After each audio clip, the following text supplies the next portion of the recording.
Welcome to the September 2016 Star Wars Canon Update. This month was pretty light on new content, however Rebels made its return, so that kinda makes up for it. Keep in mind this video will contain spoilers from the Rebels Season 3 premiere, Poe Dameron 6, and Star Wars 23. I've already done a full breakdown of the Rebels episode Steps into Shadows, which you can watch here, but I'll touch on the major points again. Of course, the biggest takeaway is the return of Thrawn, but I imagine most people have heard enough about him, so if you haven't, follow this card to watch all the videos on Thrawn that I have. Certainly the more intriguing introduction to the galaxy is the Bendu.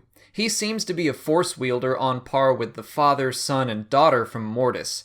Ancient and immensely powerful. Neither light nor dark.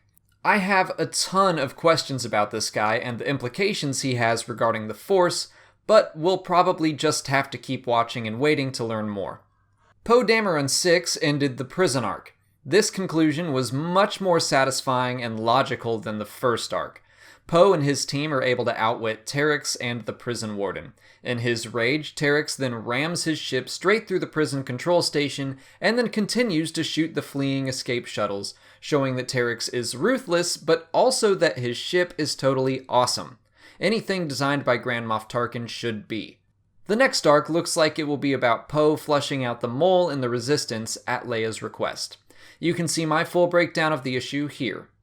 Star Wars 23 continued the story of the stolen Star Destroyer Harbinger, which finds itself broken down in the middle of space with a skeleton crew to repair it. This issue was kind of a mixed bag. There was a flashback to days before the mission began, and it was kinda cheesy. A lot of "it's just crazy enough to work" talk, but everything in present day was amusing enough. The quiet before the storm, and I'll get to the storm in a second, but we got a little more background from Sana, and we learned that she has a history of stealing Imperial ships. At the end of the issue, things get real.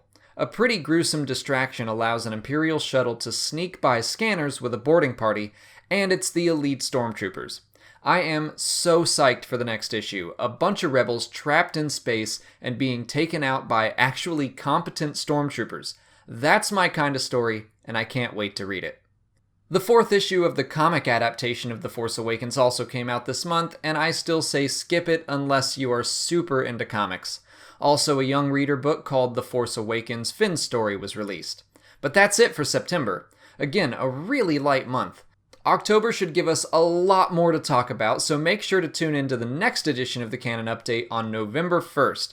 Until then, make sure you like, subscribe, and share to see new Star Wars videos every day.